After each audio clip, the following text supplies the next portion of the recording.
right. Just to give you an update, since last night, the Secretary General and his team have been working the phones. He's been in constant contact with Israeli authorities, urging them to avert a humanitarian catastrophe.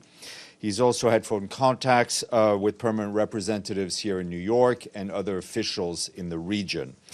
Our efforts at headquarters in the field are focused on the following main points. We need to ensure full support for opening humanitarian access to the Gaza Strip to prevent a further loss of civilian life. It is vital that Israeli authorities protect all civilians in UNRWA shelters, including schools, and protect all civilians, full stop. UN facilities must be protected at all times and must never come under attack in accordance with international humanitarian law. We're also continuing to do our utmost to mobilize life-saving humanitarian assistance.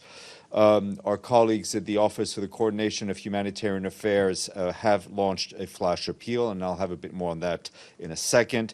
And our colleagues at the UN Relief and Works Agency for Palestinian Refugees in the Near East, UNRWA, which desperately needed financial help before this crisis, needs it even more now.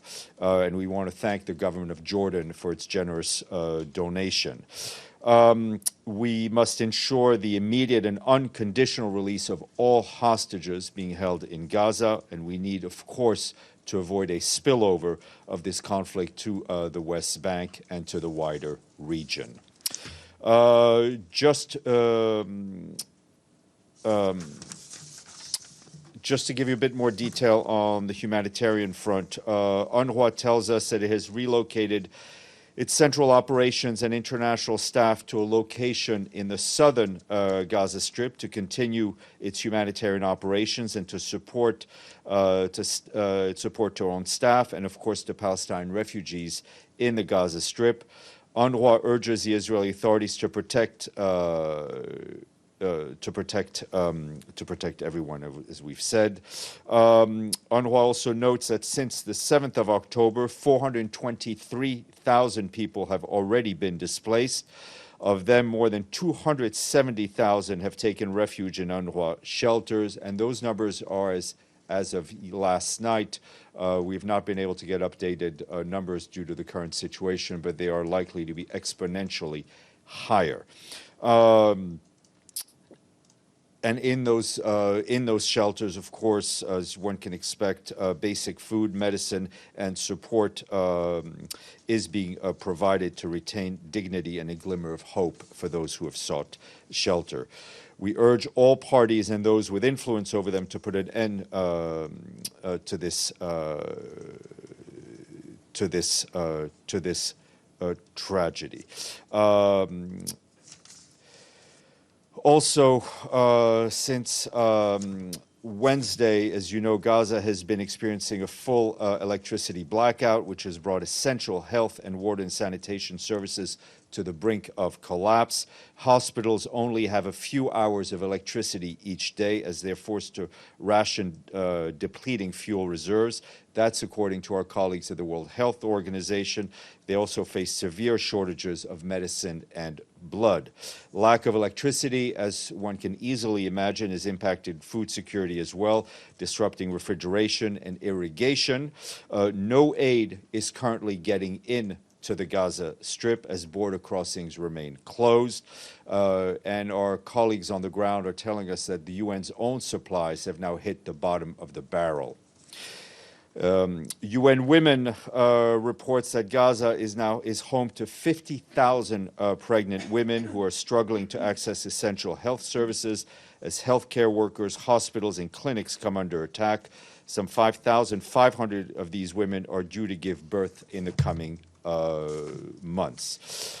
And just as a reminder, I think we shared with you some details of what happened last night, which was that team leaders of the UN Office for the Coordination of Humanitarian Affairs and the Department of Safety and Security in Gaza were informed by the Israeli liaison officers that the Israeli military and the entire population of Gaza north of Wadi Gaza should relocate to southern Gaza, within 24 hours. That was as of midnight local time last night. This amounts to approximately 1.1 million people. The same order applied to all UN staff and those sheltered in UN facilities, including schools, health centers, and clinics.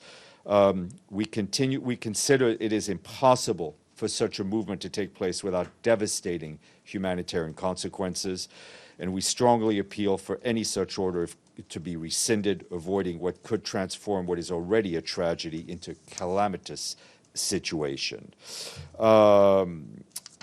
And over to Lebanon, where I can tell you I've spoken to our colleagues just a few minutes ago, and we're indeed very concerned by reports of renewed explosions in UNIFIL's area of operation. The mission is also receiving very distressing reports about one journalist being killed and others being wounded, including severely wounded. The UNIFIL leadership has been actively engaging with authorities on both sides of the blue line to try to de-escalate the situation and avoid any serious miscalculation. Peacekeepers are continuing to do their essential work and remain on task in order to avoid any spillover in that particular area. One second. Thank you.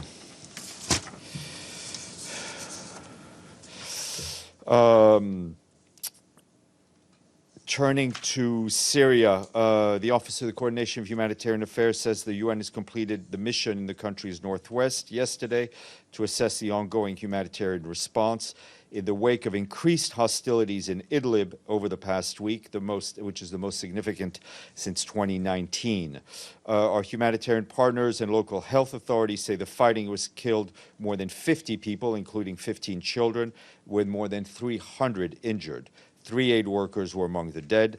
The interagency team, led by the Deputy Regional Humanitarian Coordinator for Syria, David Carden, visited a reception center and the Sham Surgical Hospital, which has treated some 36 patients and injured in the latest fighting. The team also spoke with health workers and displaced families. Nearly 70,000 men, women, and children have reportedly been displaced due to the hostilities, with some 24 health facilities and 17 education facilities also affected. We and our partners are stepping up the response efforts, reaching some 17,000 people with food assistance, more than 800 families with shelter and other essential supplies. This morning, the Security Council heard from Adeji Ebo, the Director and Deputy High Representative for Disarmament Affairs. He briefing the Council on the provision of military assistance to the armed forces of Ukraine, he said, has continued in the context of the full-scale invasion of that country.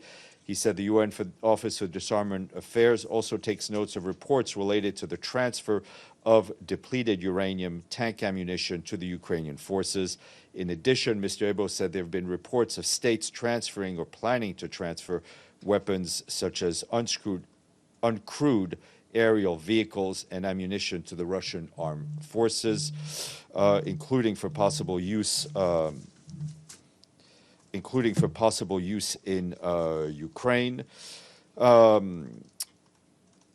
He added that reports related to the use of anti-personnel landmines and the use of transfer of cluster munitions in Ukraine is deeply concerning. On behalf of the High Representative, Mr. Ebo called for an immediate end to the use of these inhumane and indiscriminate weapons, which have severe and lasting humanitarian impact. Also want to flag that the UN mission in Afghanistan today expressed its deep sorrow and condolences to all those killed and wounded in this afternoon's explosion in the Shia mosque in Pul el-Kumri. UNAMA said it is working on the grounds to establish facts about the incident. And related to that, UNHCR today launched an appeal for $14.4 million to scale up its assistance for those impacted by the tragic recent earthquakes in Western Afghanistan. Just want to flag a senior personnel appointment. Today, Secretary General appointed Volker Perthes of Germany as the head of the independent strategic review of the UN assistance mission in Iraq, which was mandated by Security Council Resolution 2682. Mr. Pertus brings to this position 3 decades of experience in academia, research, international relations, and diplomacy, including with the UN. And as you all know, he recently served as the head of mission in Sudan. And I think I will leave it at that. I will mention that for programming note, I hope the Secretary General will come by the Security Council stakeout on his way in to speak with you. In the meantime, Michelle. Thank you, Steph. As you've already referenced, a group of journalists was struck in southern Lebanon. The journalists were from Reuters, AFP, and Al Jazeera. Several have been injured, and a Reuters journalist has been killed. What's your reaction to this? Extend all our deepest condolences to you and all of your colleagues at Reuters and all of the and all your family. And of course, wish a speedy recovery to all the other journalists that were injured. We understand one was severely injured. This is yet another example of the daily dangers journalists face in covering conflict throughout the world, and we do hope that there is an investigation as to exactly what happened. Just a quick follow-up, any messages to the parties involved in this conflict with regard to journalists covering it? Without journalists, we can't know what's going on, and journalists need to be protected and allowed to do their work. Ibtisam and then Caitlin. Steph, regarding the it doesn't go unnoticed the fact that the Secretary General, although he's calling for stopping the circle of violence, he is not calling on the Israeli army to stop bombing Gaza. Why not? I think the Secretary, the Secretary General wants to see an end to the violence that we're seeing. He wants to see an end to civilians being killed. I think that is clear enough. But that's not clear enough. That's not. I mean, that's what I'm Okay, telling you. I have another question. I asked you 2 days ago about the fact that some news reports that the Israelis used phosphor bombs in Gaza, and Human Rights Watch published a report yesterday confirming that, and in Gaza and Lebanon. Any comments? We have not seen. Sorry. I've seen these reports from Human Rights Watch and others, but we have no way of. We have not had any independent information from our end, and if we do get something, I will share that with you. And there are some news reports about Palestinians being killed by Israeli forces, about 10 or more, according to local news reports, in demos in Jerusalem. Any comments? We're looking into those reports. Caitlin.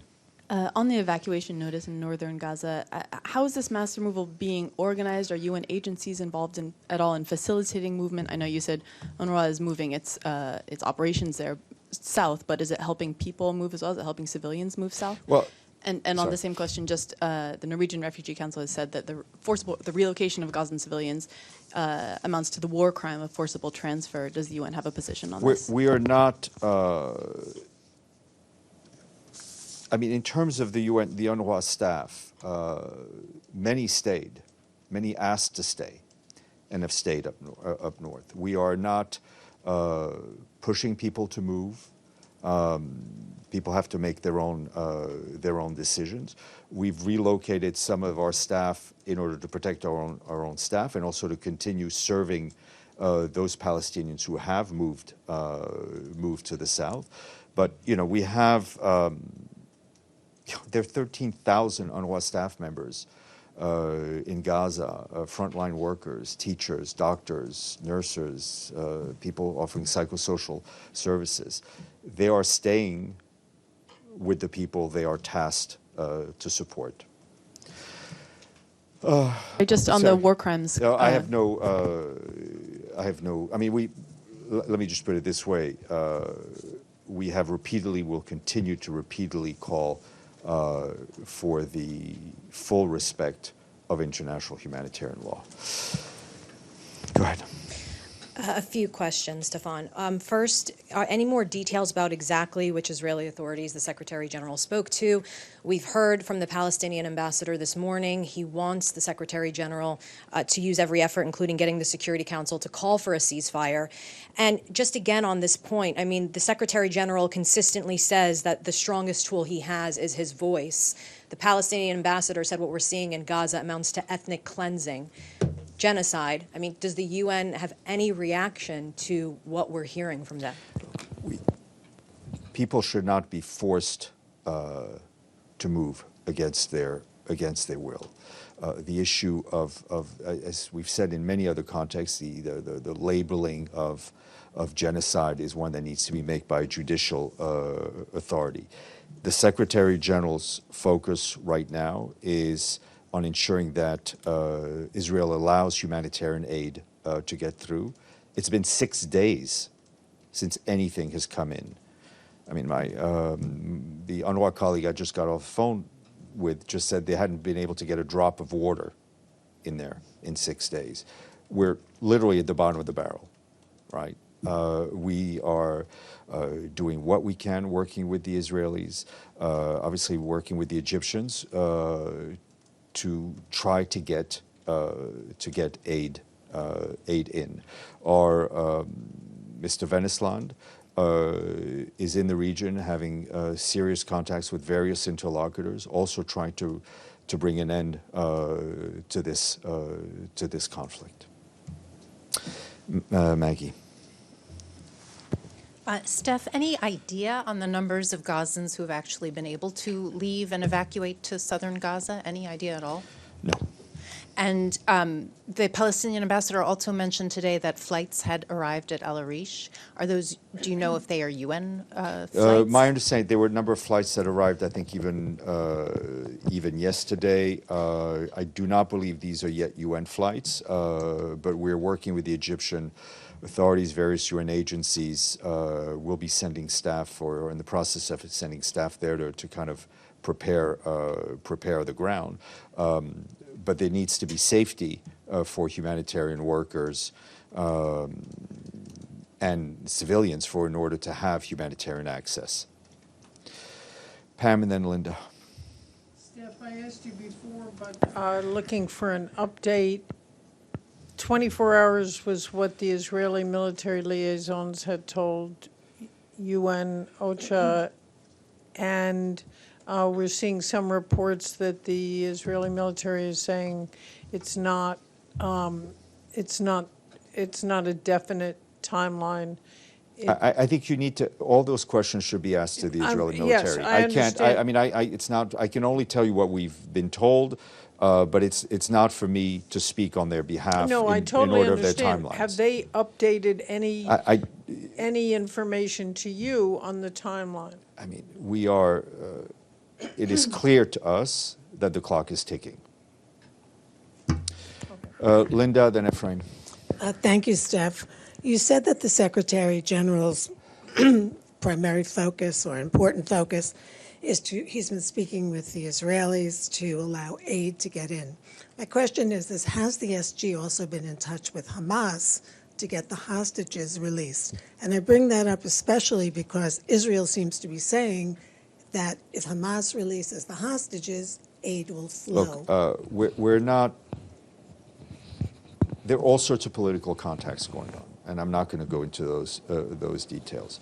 I can tell you that the SG last night spoke twice to the Israeli ambassador. This morning he spoke to the foreign minister of Qatar. He spoke to all the P5 ambassadors. He spoke to the PR of Brazil. He spoke to Jake Sullivan at the White House.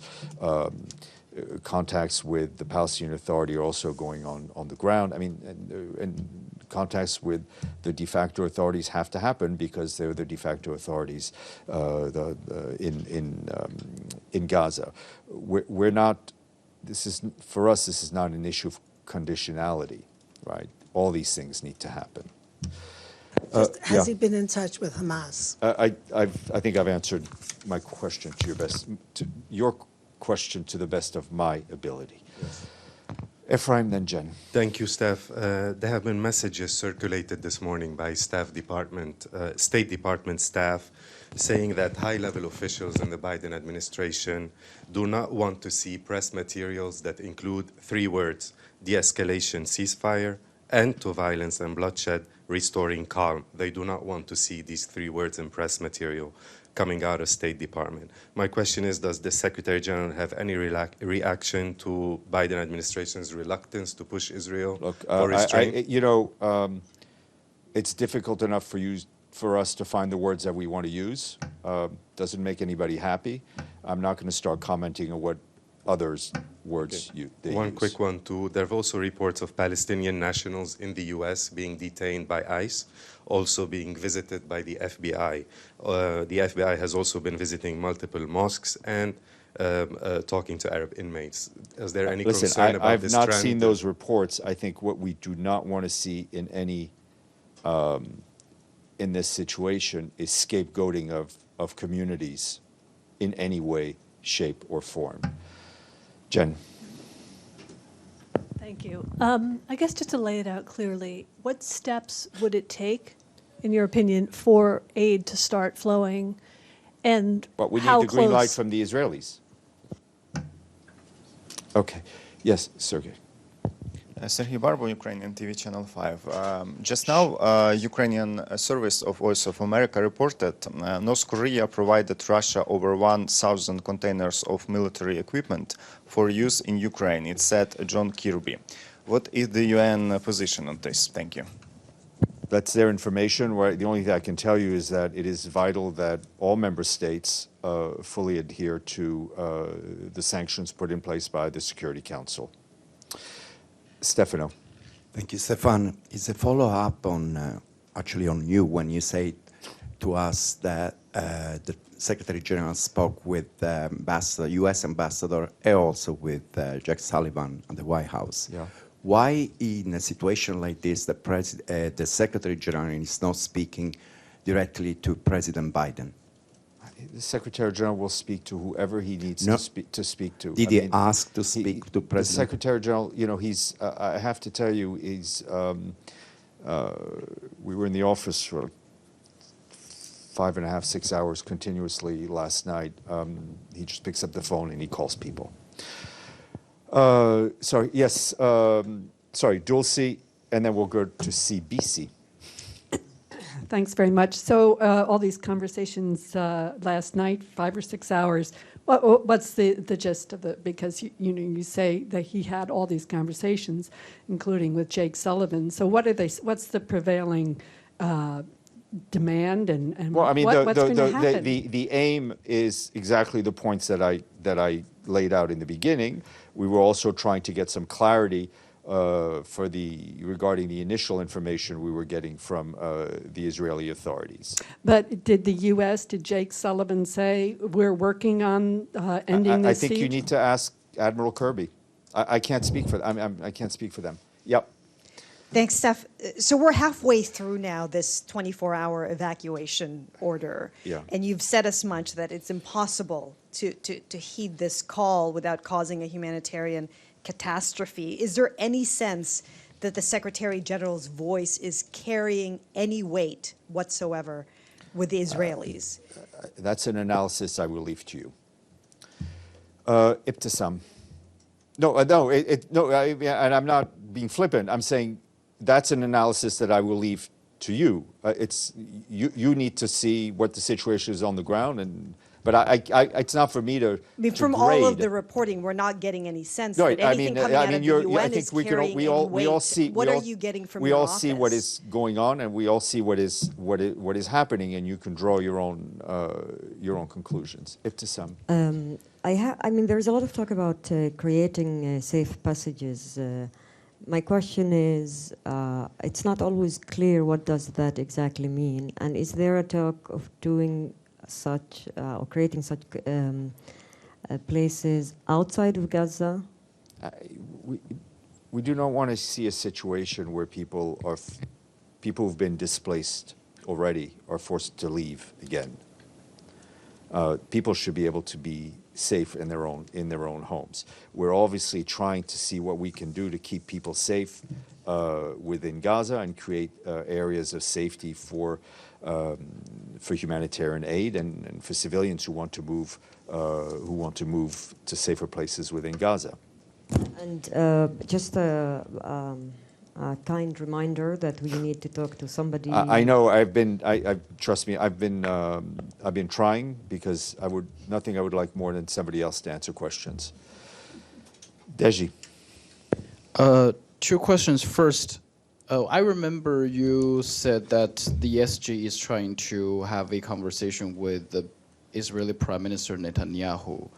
Has that happened, or is that being scheduled? When it happens, I will let you know. But is it being scheduled, or it's just a request from the SG to talk to Prime Minister? It's in the pipeline. I'll let you know when it happens. Okay, so my second question, we know this is a period of time of high tension, but on social media we saw many disinformation, misinformation, as well as some hate materials. Do you have any messages for social platforms and people who are using those platforms to how to do the right thing? Well, I think there? social media platforms have a responsibility, especially at these moments, to ensure that what goes on their platform is not full of hate, doesn't lead to violence, and is actually fact-based instead of being fiction-based. And I think all of us, as social media users, also have a responsibility not to forward information or pass along information that is very likely false. I saw it even yesterday with messages that my family was getting about things that may happen in New York, which was completely false, and it was being passed around by people who should know better. Yeah, exactly. Pam, Michelle, then Stefano, then I'm going to stop. Thank you, Steph. The Israeli mission was bringing families to ECOSOC chamber of hostages that are being held now in Gaza.